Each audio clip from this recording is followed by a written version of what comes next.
Thank you for joining us tonight for Extra Tuesday. We're going to be talking about recommendations for slice of life genre in anime as part of a series that we're doing. And we'll start off with something that intrigued me. It's a teen recommendation. Is The Order a Rabbit? This is English subtitles. And like a lot of slice of life anime that I found in the genre, it follows a group of high school girls and just their everyday life. You know, a slice of life genre is basically just kind of having eyes on someone going through their daily life. These girls are starting their freshman year at a school, and they're a group of girls with varied personalities. They're all very different, but they're all friends. And one of the girls in particular, Coco, she's the main character. She's living in a residential home, and so she's going to have to work at a cafe in order to pay her accommodations. And it's a rabbit cafe, which is something that I had to do a little research on. It does exist in Japan. There are cafes where you can go and enjoy some coffee and tea and also snuggle rabbits. It's a real thing, so I can't wait to go to Japan so I can go to a rabbit cafe. Or maybe I can start one here in town. I'll be your first customer. Yes. The really lighthearted themes in this show. There's a couple of episodes started in 2014. A couple of seasons started in 2014. 12 episodes in each season. So it's not a whole lot to watch to get caught up on it. But I think it's something that would be great to binge. You can get all the episodes on Crunchyroll.com. You can stream them on Crunchyroll.com. Like I said, it's a really lighthearted theme. It's kind of comedic in the way that freshman high school girls will be. And just really fun to watch. So I definitely recommend that one for teens. I guess it's something that could also be watched by maybe an older group of girls as well. Kind of reminded me of like them going off to college. Yes. Yeah, with the whole residential home thing, Yeah, it like was a boarding similar type. to that. Yeah. Yes, definitely. In the opening first season, it opens up with Coco, the main character, being so nervous to leave the house in her uniform as she comes across one of her friends who's going to see her in that uniform and is just terrified of how she's going to react. Then it cuts to that friend who is saying that she can't wait to see Coco in the uniform because she's going to laugh at her, which is typical of what some high school friends would do to each Who's other. wearing what? Yeah. Yeah. The kids recommendation that I have is one that I'm really excited about. She's Sweet Home.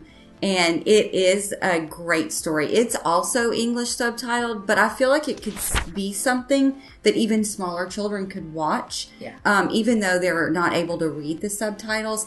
It kind of reminded me in a way of watching Looney Tunes when I was a kid. You know, you don't really have to have dialogue to know what's going on. Right. It's about a kitten named She who wanders away from his mother and becomes lost in this big wide world. And he is found by a family with a little boy. They want to get rid of him initially, but they can never find him a home, so he eventually just lives with them. But it's all about the adventures of this mischievous little kitten, learning all about the wide world. And it's just really, really cute. It's funny, too. It's got some comedy in it. You know, there's one episode where he's walking down the street with his friend, and it's a really hot day, and their reactions to the fact that it is so hot outside and they just want to find some shade, like sweat dripping from is really, really comedic and very, very boisterous. So that's why I feel like it would be fun for kids, both girls and boys, to watch, even though they can't read the subtitles, some of them. So I thought that it was a really great one. And I thought the anime was really good on that one. It seemed to be a little newer, a little fresher, really bright. And even though it's considered an anime, to me, they looked really American. They looked like your traditional American family, from what I gathered. They did. And, it was all about them learning how to work together with a new pet. Yeah. You know, they were both each teaching each other different things. And I just thought it was really cute. And what kid does not like kitties? Yeah. So I thought that one was really great cute. show. Great show. Yeah, and it really had it had a lot of ratings too. Like it did. Really good ratings. Lots of good reviews on that one. Yeah. Again, you can stream all the episodes on crunchyroll.com. There are 104 episodes, and they're not very long, about 10 minutes each episode. So that's something that will hold the attention of a child. Girl or boy. Too long. Girl or boy. Yeah. Yes. I could go for either. So yeah, check out She's Sweet Home. And then for my adult recommendation, I chose Kinos Journey. That one, to me, adult recommendation because there was a quote that went along with it. The world is beautiful, therefore it is. Which I thought was really deep and revelatory. It's like, okay, what does that mean? You know, it makes you think. Kino is a girl who is traveling through the world. And she has a companion who is a talking motorcycle named Hermes. Yes. So it's got a little bit of mysticism with it. She does carry some weapons to protect herself, but there's not a whole lot of action going on. She doesn't have to use those weapons too often. That's why it still falls into that slice of life genre, because it's just her going along into each different city and town that she goes into, which she only will stay for 3 days. So she feels if she stays any longer than that, that's all the time she needs to learn all about that culture in that particular town. She stays any longer than that, then she may become too grounded in that particular place. Hermes kind of places it in her mind, well, this would be a good place to stay. Yes. And she's very adamant about, she sticks to her plan.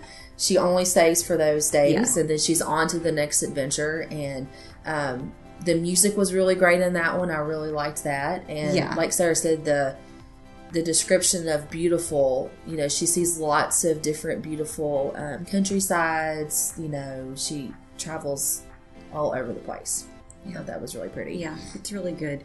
I haven't watched all of that, obviously, but it's something that I look forward to seeing more of.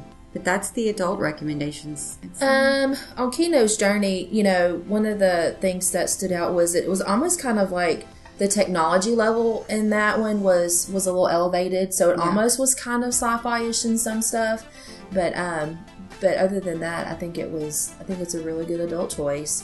And I think it really tells a story. And I think the more we watch it, the more we'll understand why she travels so much. Yeah. And what her purpose is in doing that. Yeah. Yeah. She's trying to find something. Yeah, probably she is. It's very mysterious. So I found that to be very attracting, the mysteriousness of it. Yeah. And then you can also stream episodes of Kinos Journey on crunchyroll.com. Love crunchyroll.com. You can get everything there. Yeah, you can. I found this Kinos on YouTube. Yeah. So you can find it on YouTube as well. It's a lot of stuff on YouTube too. Yes. Yeah. Well, those are our recommendations. Yeah. So check them out. We invite you to check them out. And also you can check out Geek Devotions. Like the page, subscribe to it so you don't miss any episodes, and share it because it's great and you want to share it with people. Yes. All right. So we thank you for staying devoted. Yes. Peace and love.